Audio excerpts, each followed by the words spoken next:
বিরুদ্ধে গেলেন, দাঁড়িপাল্লার পক্ষে ভোট চাইলেন, এটা কেন করলেন? দেখেন ভাই, আপনাদেরকে আবারও বলে রাখি, 2031 সালে বাংলাদেশে আবার যখন নির্বাচন হবে, ওই নির্বাচনে আমি দাঁড়িপাল্লার পক্ষেই ভোট চাবো, এটা আপনাদের আগাম বলে রাখলাম। আপনি যদি মনে করেন যে বৃষ্টি যেদিকে ছাতা সেই দিকে ধরবো, ওই চরিত্র আমার ভেতরে নাই। আপনাদের ভেতরে যদি পরিবর্তন আসে সামনে নির্বাচনে, তখন দেখব। কিন্তু এই মুহূর্তে যদি আপনাদেরকে জিজ্ঞেস করি, যিনি বিএনপির খুব মানে কি বলবো, যে পজিটিভ রাজনীতি যারা করেন, যারা আসলে ভারতকে অপছন্দ করেন, এই 15-16 বছর 17 বছর ধরে, এটা তো বলার অপেক্ষা রাখে না যে বিএনপির উপরেও কি পরিমাণে নির্যাতনে আওয়ামী লীগ চালিয়েছে। তো আপনাদের চোখের সামনেই ঘটেছে। আপনার দলের যিনি প্রধান আছেন, তিনি এই প্রায় 20 বছর যুক্তরাজ্যে কাটাতে হয়েছে, তিনি দেশে যেতে পারেন নাই, তাকে মারা হয়েছে, তাকে হত্যার উদ্দেশ্যেই তাকে নির্যাতন করা হয়েছে। এগুলো এই বাংলাদেশে ঘটেছে। এবং বেগম খালেদা জিয়া, তিনি যদি নাকি বেঁচে থাকতেন, তাহলে এই নির্বাচনের পরের অবস্থাটা আরো অনেকগুলো সংকটের অনেক সহজ সমাধান হয়ে যেত। তো তিনিও যে মৃত্যুবরণটা করলেন, আমার বিশ্বাস যে তাকে তিলে তিলে মৃত্যুর মুখে ঠেলে দেওয়া হয়েছে। অনেকেই মনে করবেন যে না, উনি এখন মারা গিয়েছে, এই জন্য হয়তো অভিযোগ করেন, কিন্তু ওনাকে স্লো পয়জনিং করা হয়েছে। যদি সেটা করা নাও হয়ে থাকে, উনি যতদিন ধরে দেশের বাইরে চিকিৎসার জন্য যেতে চাচ্ছিলেন, তাকে চিকিৎসার জন্য যেতে দেওয়া হয় নাই, অহেতুক তাকে জেলখানায় আটকে রাখা হয়েছে, তাকে মৃত্যুর মুখে ঠেলে দেওয়া হয়েছে। এটা অস্বীকার করার কোনো কারণ নেই। তো এই যে নির্যাতনগুলো চলেছে, আপনাদেরকে একদম মুখ পুছে ফেলার, মানে বিএনপির কিছু লোকজনের অবস্থা দেখলে মনে হয় যেন আমরা তাদের বিশাল আকারের শত্রু। ভাই, নির্বাচনে আপনি যদি চান কোনো প্রতিদ্বন্দ্বী আপনার থাকবে না, সবাই আপনার পক্ষে কথা বলবে, তাহলে তো হাসিনা যেরকম নির্বাচন করেছে সেই নির্বাচন হবে। আপনাকে প্রতিদ্বন্দ্বী নিতে হবে এবং প্রতিদ্বন্দ্বীদের চাইতে ভালো আপনাকে করে নির্বাচনে জয়ী হতে হবে। এটা এবার যেমন ছিল, সামনে যখন নির্বাচন হবে সেই নির্বাচনে আপনাকে মাথায় এটা রাখতে হবে। এবং সেই প্রিপারেশন যদি আপনার না থাকে, এবার জামাত ইসলামের সাংগঠনিকভাবে তারা আপনাদের সাথে হয়তো খুব নমনীয়ভাবে, দেশের একটা ক্রান্তিকাল চলছিল, এই মুহূর্তে দেশের ভেতরে যদি বিশৃঙ্খল, আমি আল্লাহর কসম করে আপনাদেরকে একটা কথা বলছি, আমি নির্বাচনের পরে জামায়াতের আমিরের সাথে কথা বলেছি, সেই কথার ভেতরে একদম উনি যা বলেছেন, আল্লাহর কসম করে বলছি, আগেই বলছি, উনি যা বলেছেন সেই কথাটাই আপনাদেরকে বলি। ওনার মুখ দিয়ে বললে হয়তো আপনাদের বিশ্বাস নাও হতে পারত। আমি ওনাকে জিজ্ঞেস করেছিলাম যে আপনারা নির্বাচনের দিন যখন সন্ধ্যার পরে বিভিন্ন কেন্দ্রে ভোট গণনা শুরু হওয়ার পরে আমরা প্রথম দিকে দেখলাম যে সবগুলো আসনে, সবগুলো কেন্দ্রের ভোট যখন ফলাফল প্রকাশ হচ্ছে, তখন দেখা যাচ্ছে যে দাঁড়িপাল্লার ভোট বেশি। হঠাৎ করে বিভিন্ন জায়গায় ভোট গণনা বন্ধ হয়ে গেল। প্রথমে নির্বাচন কমিশনের যে ওয়েবসাইট, সেখানে দেখাচ্ছিল একদম প্রথম পরপর 5টা দাঁড়িপাল্লার, একটা ছিল ধানের শীষের। তো সম্ভবত টাঙ্গাইল 5 বা কোন একটা আসনের ফলাফল দেখাচ্ছিল যে ধানের শীষের, আর সবগুলো দাঁড়িপাল্লার। এখন এই সময় এসে নির্বাচনের ফলাফল ঘোষণা করা বন্ধ হয়ে গেল। তো বন্ধ হওয়ার পরে যখন কিনা আপনি করলেন, একসাথে কয়েকটা কেন্দ্রের কয়েক ঘন্টা পরে আপনি দিলেন, 2-3 ঘন্টা থেমে থেকে তারপরে হঠাৎ করে একসাথে, যেমন তারেক রহমানের যে আসনটা, খালেদুজ্জামান ভাই যেখানে দাঁড়িয়েছিল, খালেদুজ্জামান যখন কিনা সম্ভবত 17টা না কয়টা আসনের ফলাফল তারা একসাথে রিটার্নিং অফিসার আপনার সাইন করে দিয়েছেন, যে এটার আলাদা কোনো খবর নাই যে কোন কেন্দ্রে কতটুকু। যেটা আমি নির্বাচনের আরো 1 সপ্তাহ আগে থেকে বারবার বলছিলাম যে কারচুপি যেটা হতে পারে, এই যে বলা হয়, মানে আধ্যাত্মিক কথাবার্তা বলা হয়, ভারত আমাদের এখানে জোর করে বসায় দেওয়া যায়, ভারত যা চায় তাই হয়, আমেরিকা যা চায় তাই হয়, এটা আমি মানি না, এটা আমি মানতে চাইও না, ভবিষ্যতেও মানবো না, যে তারা এসে তারপরে ওই কালো জাদু করে তারপরে কাউকে ভোট বেশি পাওয়াই দেয়। এটা আমাদের দেশের যে ইঞ্জিনিয়ারিং, যে মেকানিজম, সেটার মাধ্যমেই এটা করা হয়। তো সেটা কিভাবে করা হয়, ধরেন আপনি ফলাফল ভোট হয়েছে এক রকমের, আর রিটার্নিং অফিসারের অফিসে যখন যায় তখন রিটার্নিং অফিসার ঘোষণা দেয় আরেক রকম।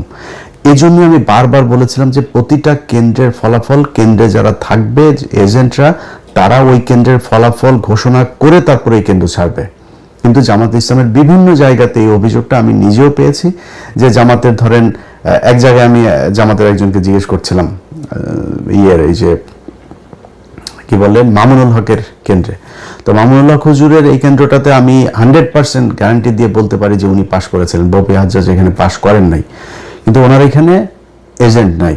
পরে আমি জিজ্ঞেস করলাম যে এই কেন্দ্রটাতে এজেন্ট ছিল না। পরে উনি খোঁজ নিয়ে আমার জানালেন যে ওইখানে একজন নারী এজেন্ট ছিল, তিনার ছোট বাচ্চা ছিল, তিনি চলে গিয়েছেন। আরেক জায়গায় একজন গিয়েছিলেন নামাজে, ওই ফাঁকে যা করার করে ফেলেছে। সো আপনাকে এই প্রিপারেশন রাখতে হবে যে এমন একজনকে দিতে হবে যে 24 ঘন্টা থাকতে পারবে, যতক্ষণ দরকার হয় এই ফল বের না হওয়া পর্যন্ত তাকে থাকতে হবে। এরকম ঘটনা নিশ্চয়ই আরো অনেক জায়গাতেই ঘটেছে। এই ঘটনাগুলোকে যাতে ঘটানো না হয় সেটা ব্যবস্থা করতে হবে। তো আমি আমির সাহেবকে জিজ্ঞেস করলাম যে আপনারা যখন ফলাফল দেখলেন যে কয়েক ঘন্টা বন্ধ রেখে এরপরে এই ফলাফল দেওয়া হলো, হঠাৎ করে 10টা 15টা 20টা কেন্দ্রের একসাথে ফলাফল দেওয়া হচ্ছে, এই 2-3 ঘন্টা যখন বন্ধ ছিল আপনাদের নিশ্চয়ই মনে আছে চ্যানেল 24, 71 টিভি, সময় টিভি, তারপর আরো কয়েকটা টেলিভিশন আছে, এরা আপনার রেজাল্ট দেওয়া শুরু করলো কি যে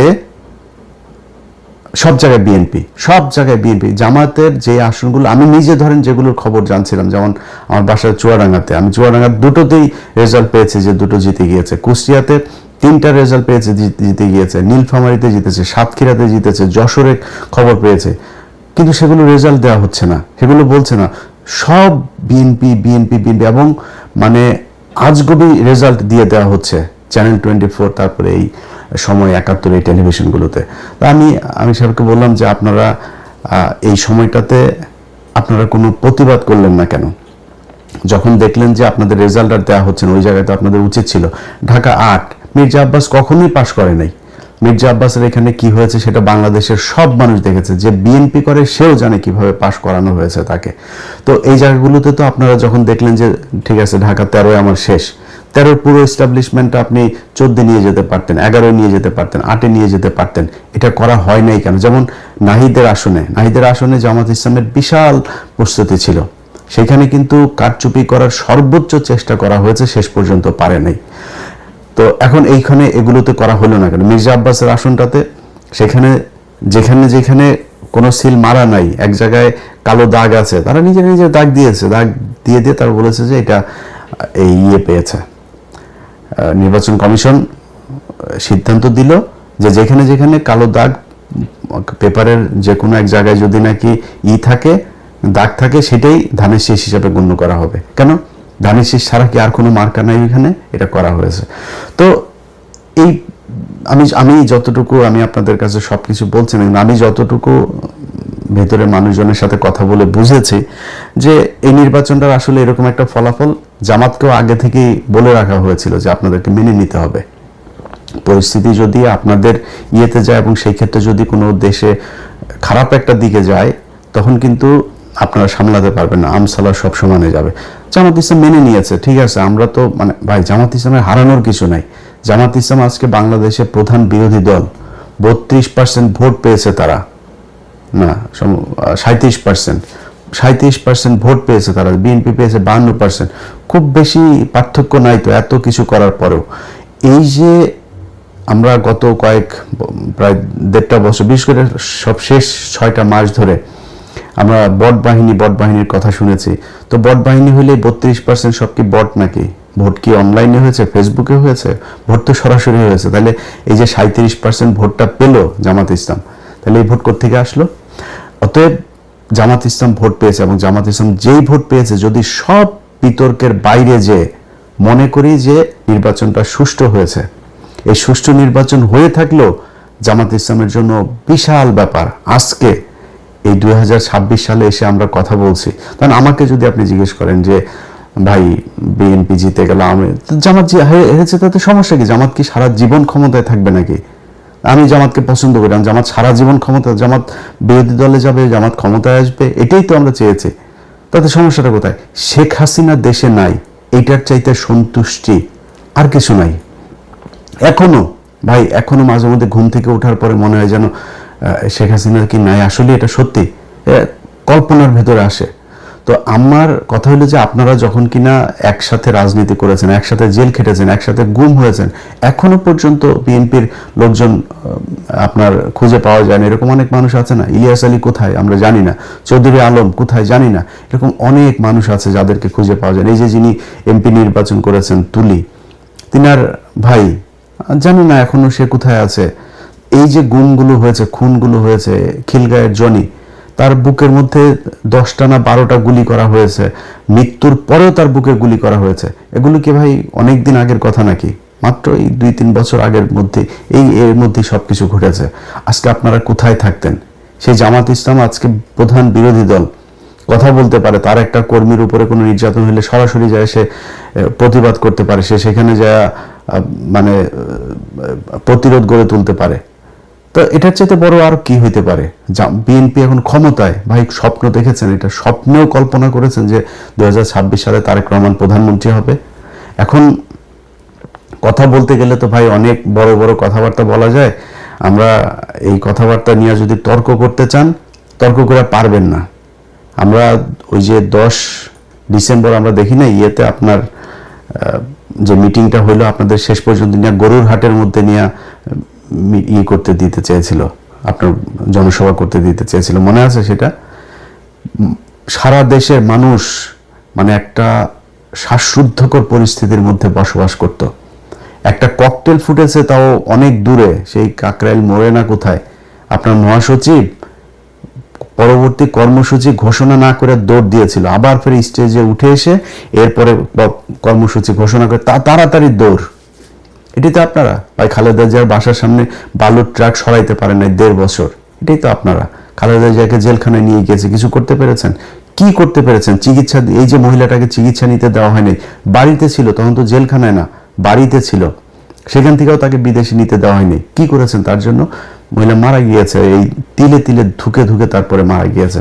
সো এত বড় কথাবার্তা বলে লাভ নাই। এই দেশে আপনি রাজনীতি করবেন, বিরোধী দলে যাবেন, আবার ক্ষমতায় আসবেন, সরকারি দলে থাকবেন, বিরোধী দল আপনারা অনেকভাবে জ্বালাবে, সব ঠিক আছে, এটা পার্ট অফ পলিটিক্স। কিন্তু আওয়ামী লীগ যদি ক্ষমতায় আসে, আওয়ামী লীগ যখন আপনার বিরোধী দল বা আপনি বিরোধী দল আর আওয়ামী লীগ সরকারি দলে থাকে, ওই সময় পরিস্থিতি কি হয় সেটা আপনারা এই গত 15 বছরে দেখেছেন।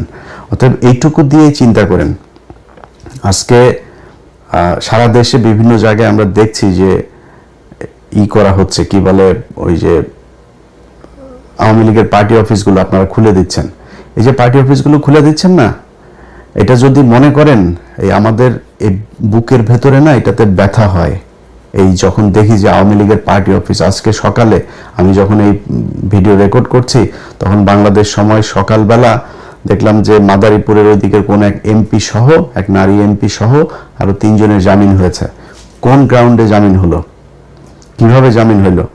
এগুলো যদি মনে করেন যে আওয়ামী লীগ আপনার জন্য বেটার অপোজিশন, এই 17 বছরের শিক্ষা না হইলে তো আর কিছু বলার নাই। যদি শিক্ষা হয়ে থাকে তাহলে এগুলো থামায়। আওয়ামী লীগ বাংলাদেশে রাজনীতি করতে দিবেন, কোনো সমস্যা নাই, রাজনীতি যে মনে চায় করুক। আওয়ামী লীগ কি করেছে, কিভাবে দেশ চালিয়েছে বাংলাদেশের মানুষ দেখেছে। মানুষ যদি তারা ভোট দেয় করতে দেন, কিন্তু বিচার হইতে হবে। এই একজন এমপি কিভাবে ছাড়া পায়?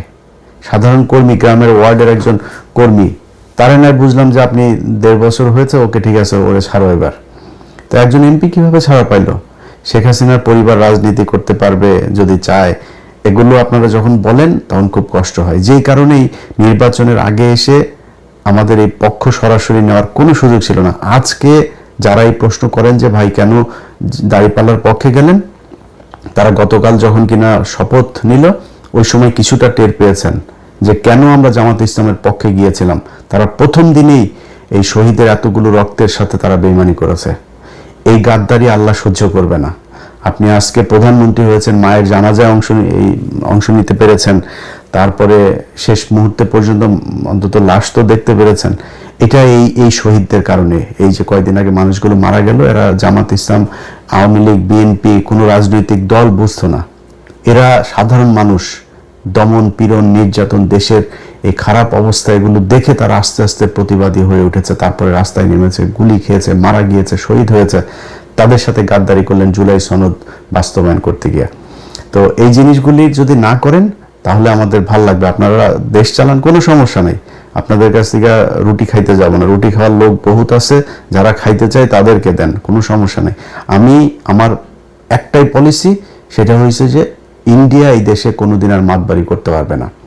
অতএব এই ইন্ডিয়া আওয়ামী লীগ এখনো পর্যন্ত সেই ইন্ডিয়ার সবচেয়ে পছন্দের দল, এবং আওয়ামী লীগ এই দেশে ক্ষমতা আসলে আবারও ইন্ডিয়া সে আগের মতোই করবে। সো তাদেরকে আসতে দিয়ে না, আপনাদের